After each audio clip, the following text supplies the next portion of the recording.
اعوذ باللہ من الشیطان الرجیم بسم اللہ الرحمن الرحیم الحمد للہ والصلاة والسلام علی رسول اللہ وعلی آلہ وصحبہ اجمعین اشہد ان لا الہ الا اللہ واشہد ان محمدا عبدہ ورسولہ۔ آج ہم سیرت النبی صلی اللہ علیہ وسلم کے سلسلے کو آگے بڑھاتے ہوئے بات کریں گے دوسری ہجرت حبشہ کے اوپر۔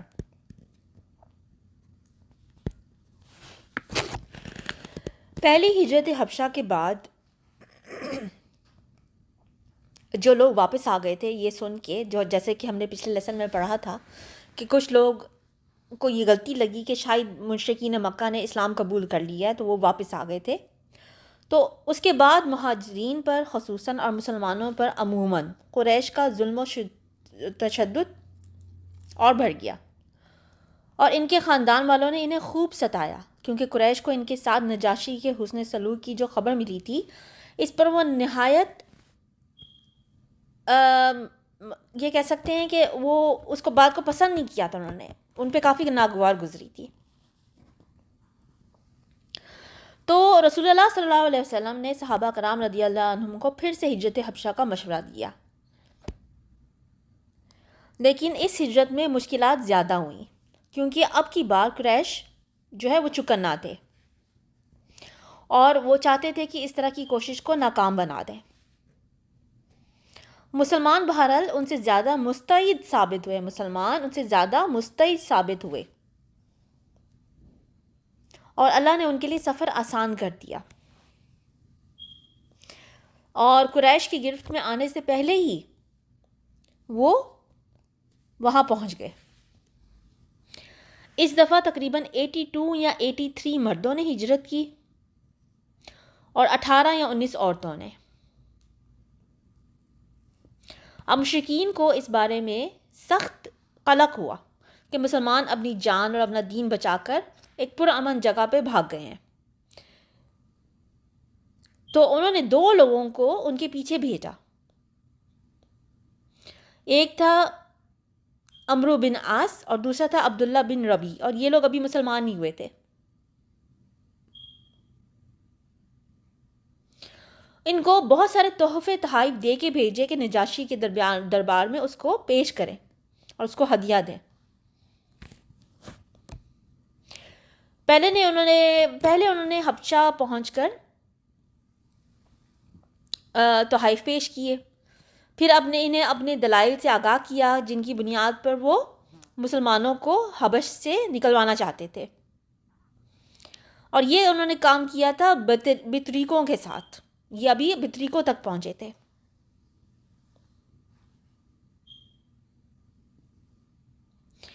جب بطریقوں نے ان کی اس بات سے اتفاق کر لیا کہ وہ نجاشی کو مسلمانوں کو نکالنے کا مشورہ دیں گے، تو یہ نجاشی کے سامنے حاضر ہوئے اور اس کو تحفے تحائف پیش کیے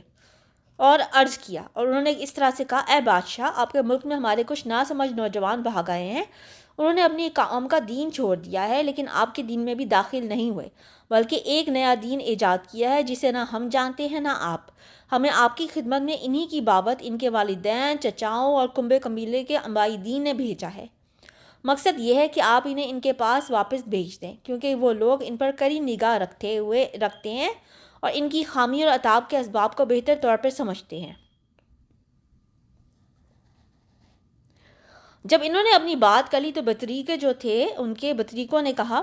بادشاہ سلامت، یہ دونوں ٹھیک ہی کہہ رہے ہیں، آپ ان جوانوں کو ان دونوں کے حوالے کر دیں، یہ دونوں انہیں ان کی قوم اور ان کے ملک میں واپس پہنچا دیں۔ بطریقہ یعنی جو اس کے بادشاہ کے ملازم وغیرہ، ملازم سے مراد یعنی اس کے جو کورٹ کا حصہ تھا وہ لوگ۔ لیکن نجاشی نے سوچا کہ اس سارے معاملے کو گہرائی سے کنگالنا چاہیے اور اس کے تمام پہلوؤں کو سننا ضروری ہے، چنانچہ اس نے مسلمانوں کو بلا بھیجا۔ مسلمانوں نے یہ تہیہ کر کے دربار میں پہنچے کہ ہم سچ ہی بولیں گے خواہ نتیجہ کچھ بھی ہو۔ جب مسلمان آ گئے تو نجاشی نے پوچھا: یہ کون سا دین ہے جس کی بنیاد پر تم اپنی قوم سے علیحدگی اختیار کر لی ہے لیکن میرے دین میں بھی داخل نہیں ہوئے ہو اور نہ ان ملتوں ہی میں سے کسی کے دین میں داخل ہوئے ہو؟ مسلمانوں کے ترجمان حضرت جعفر بن ابی طالب رضی اللہ عنہ نے کہا اے بادشاہ، ہم ایسی قوم تھے جو جاہلیت میں مبتلا تھی، ہم بت پوجتے تھے، مردار کھاتے تھے، بدکاریاں کرتے تھے، قرابت داروں سے تعلق توڑتے تھے، ہمسایوں سے بدسلوکی کرتے تھے، اور ہم میں سے طاقتور کمزور کو کھا رہا تھا۔ ہم اسی حالت میں تھے کہ اللہ نے ہم ہی میں سے ایک رسول بھیجا، اس کی اعلیٰ نسبی، سچائی، امانت اور پاک دامنی ہمیں پہلے سے معلوم تھی۔ اس نے ہمیں اللہ کی طرف بلایا اور سمجھایا کہ ہم صرف ایک اللہ کو مانیں اور اسی کی عبادت کریں، اور اس کے سوا جو پتھروں اور بتوں کو ہمارے باپ دادا پوجتے تھے انہیں چھوڑ دیں۔ اس نے ہمیں سچ بولنے، امانت ادا کرنے، قرابت جوڑنے، پڑوسی سے اچھا سلوک کرنے اور حرام کاری اور خون ریزی سے باز رہنے کا حکم دیا، اور فواحش میں ملوث ہونے، جھوٹ بولنے، یتیم کا مال کھانے اور پاک دامن عورتوں پر جھوٹی تہمت لگانے سے منع کیا۔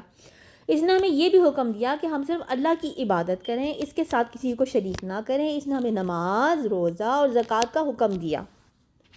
اسی طرح حضرت جعفر رضی اللہ عنہ نے اسلام کے کام گنائے، پھر کہا ہم نے اس پیغمبر کو سچا مانا، اس پر ایمان لائے اور اس کے لائے ہوئے دین خداوندی میں اس کی پیروی کی۔ چنانچہ ہم نے صرف اللہ کی عبادت کی، اس کے ساتھ کسی کو شریک نہیں کیا، اور جن بتوں کو اس پیغمبر صلی اللہ علیہ وسلم نے حرام بتایا انہیں حرام مانا، اور جن کو حلال بتایا انہیں حلال جانا۔ اس پر ہماری قوم ہم سے بگڑ گئی، اس نے ہم پر ظلم و ستم کیا اور ہمیں ہمارے دین سے پھرنے کے لیے فتنے اور سزاؤں سے دوچار کیا، تاکہ ہم اللہ کی عبادت چھوڑ کر بت پرستی کی طرف پلٹ جائیں، اور جن گندی چیزوں کو حلال سمجھتے تھے انہیں پھر حلال سمجھنے لگیں۔ جب انہوں نے ہم پر بہت قہر و ظلم کیا، زمین تنگ کر دی اور ہمارے درمیان اور ہمارے دین کے درمیان روک بن کر کھڑے ہو گئے، تو ہم نے آپ کے ملک کی راہ لی اور دوسروں پر آپ کو ترجیح دیتے ہوئے آپ کی پناہ میں رہنا پسند کیا، اور یہ امید کی کہ اے بادشاہ آپ کے پاس ہم پر ظلم نہیں کیا جائے گا۔ نجاشی نے کہا وہ پیغمبر جو کچھ لائے ہیں اس میں سے کچھ تمہارے پاس ہے؟ حضرت جعفر رضی اللہ عنہ نے کہا ہاں۔ نجاشی نے کہا ذرا مجھے بھی پڑھ کر سناؤ۔ حضرت جعفر رضی اللہ عنہ نے سورہ مریم کی ابتدائی آیات تلاوت فرمائی۔ نجاشی اس قدر رویا کہ اس کی داڑھی تر ہو گئی، اور اس کے ساتھی بھی جو ہے حضرت جعفر رضی اللہ عنہ کی تلاوت سن کے جو رو پڑے،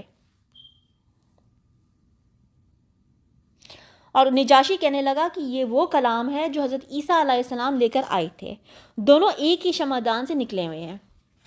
اس کے بعد نجاشی نے عمرو بن عاص اور عبداللہ بن ربیعہ کو کہا کہ تم دونوں چلے جاؤ، میں ان لوگوں کو تمہارے حوالے نہیں کر سکتا، اور نہ یہاں ان کے خلاف کوئی چال چلی جا سکتی ہے۔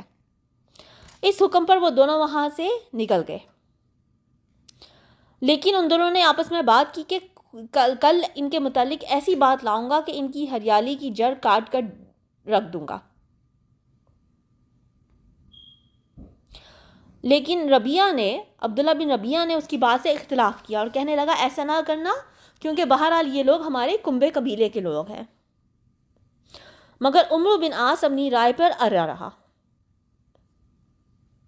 اگلے دن عمرو نے نجاشی سے کہا اے بادشاہ، یہ لوگ عیسیٰ علیہ السلام بن مریم علیہ السلام کے بارے میں ایک بڑی بات کہتے ہیں۔ اس پر نجاشی نے مسلمانوں کو پھر بلا لیا۔ وہ پوچھنا چاہتا تھا کہ حضرت عیسیٰ علیہ السلام کے بارے میں مسلمان کیا کہتے ہیں۔ اس دفعہ مسلمانوں کو گھبراہٹ ہوئی، لیکن انہوں نے طے کیا کہ سچ ہی بولیں گے، نتیجہ چاہے کچھ بھی ہو۔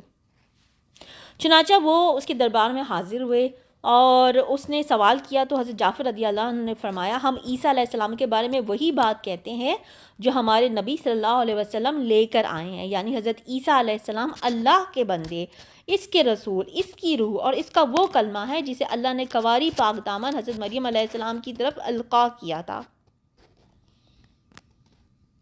اس پر نجاشی نے زمین سے ایک تنکا اٹھایا اور بولا خدا کی قسم جو کچھ تم نے کہا حضرت عیسیٰ علیہ السلام اس تنکے کے برابر بھی بھر کر نہ تھے۔ اس کے طریقوں نے اس بات پر ہوں کی آواز لگائی، لیکن نجاشی نے کہا اگرچہ تم لوگ ہوں کہو۔ اس کے بعد نجاشی نے مسلمانوں سے کہا جاؤ تم لوگ میرے ملک میں رہو، امن و امان سے رہو، جو تمہیں گالی دے اس پر تاوان لگایا جائے گا۔ مجھے گوارا نہیں کہ تم میں سے میں کسی آدمی کو ستاؤں اور اس کے بدلے مجھے سونے کا پہاڑ مل جائے، یعنی وہ کسی بھی قیمت پہ ان مسلمانوں کو ستانے کے لیے تیار نہ تھا۔ اور پھر اس نے حکم دیا کہ ان دونوں کو، یعنی وہ جو قریش سے آئے تھے لوگ، ان کو نکلوانے کے لیے مسلمانوں کو ان کی ہدیے واپس کر دو، مجھے ان کی ضرورت نہیں۔ اللہ تعالیٰ نے جب میرا ملک واپس کیا تھا تو مجھ سے کوئی رشوت نہیں لی تھی کہ میں اس کی راہ میں رشوت لوں، لیکن اللہ نے میرے بارے میں لوگوں کی بات قبول نہ کی تھی کہ میں اللہ کے بارے میں لوگوں کی بات قبول کروں۔ اس کے بعد وہ دونوں اپنا ہدیہ جو تحفے وغیرہ تھے وہ لے کے ذلیل ہو کے وہاں سے چلے گئے، اور مسلمان جو ہے نجاشی کے اس ملک میں اچھے پڑوسی کے زیر سایہ مقیم رہے۔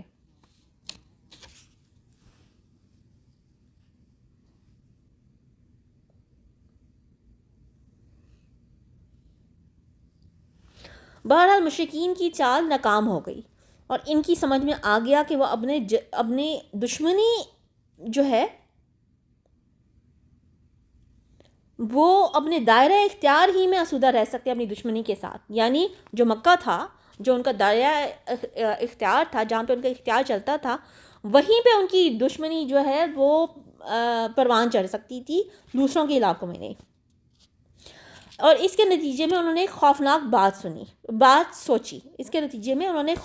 سوچی،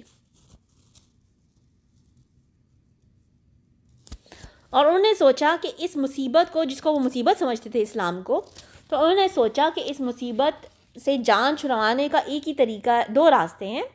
کہ یا تو رسول اللہ علیہ وسلم کو طاقت کے زور پہ روک دیا جائے تبلیغ سے، یا پھر آپ صلی اللہ علیہ وسلم کے وجود کا ہی صفایا کر دیا جائے۔ لیکن دوسری صورت حد درجہ مشکل تھی، کیونکہ ابو طالب آپ صلی اللہ علیہ وسلم کے محافظ تھے، اور مشرکین کے عزائم کے سامنے جو ہے آہنی دیوار بنے ہوئے تھے۔ اس لیے مفید سمجھا گیا کہ ابو طالب سے دو باتیں ہو جائیں، یعنی انہوں نے ابو طالب کو دھمکی دینے کے بارے میں سوچا۔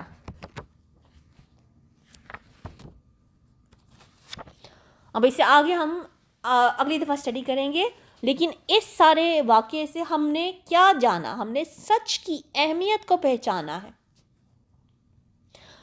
دیکھیں، اس دنیا میں کسی رولر سے بڑا دربار کوئی نہیں ہے اس دنیا میں، رائٹ؟ لیکن وہ بادشاہ کے سامنے حاضر ہوئے، ٹھیک ہے، اللہ کے بعد، ظاہر ہے اللہ سب سے بڑی طاقت ہے، اور اللہ سے ہم ڈرتے نہیں ہیں، لیکن اب دیکھیں کہ وہ ایک بادشاہ کے کورٹ میں حاضر ہوئے، اور انہوں نے یہ سوچا کہ چاہے جو نتیجہ نکلے ہم سچ ہی بولیں گے۔ سب سے ہائیسٹ اتھارٹی اس دنیا میں اسی کو مانا جاتا ہے نا، بادشاہ کو یا کسی بھی قسم کی گورنمنٹ کو ہی سب سے بڑی ہائیسٹ اتھارٹی مانا جاتا ہے عام لوگوں کی ذہنیت میں۔ تو اس میں انہوں نے یہ کہا کہ ہم سچ ہی بولیں گے، اور انہوں نے سچ ہی بولا۔ حضرت عیسیٰ علیہ السلام کے بارے میں بھی جب ان سے سوال ہوا تو انہوں نے سچ ہی بولا، اور کامیابی انہی کو ملی جنہوں نے سچ بولا۔ تو جھوٹ میں ناکامی ہوتی ہے، چاہے آپ وہ کسی بھی طریقے سے بولیں، کسی کے منہ پہ بولیں، کسی کے پیٹھ پیچھے بولیں، کسی کو گمراہ کرنے کے لیے بولیں، کسی کو ذلیل کرنے کے لیے بولیں، کسی کی ریپوٹیشن خراب کرنے کے لیے بولیں، کسی کی ہتک کرنے کے لیے بولیں، کسی کا نقصان کرنے کے لیے بولا، جھوٹ جو ہے وہ ہمیشہ ناکامی ہی دیکھتا ہے، سچ میں ہمیشہ کامیابی ہے۔ یہ سبق ہمیں ملتا ہے اس واقعے سے، ٹھیک ہے۔ سبحانک اللہم و بحمدک، اشہد ان لا الہ الا انت، استغفرک و اتوب الیک۔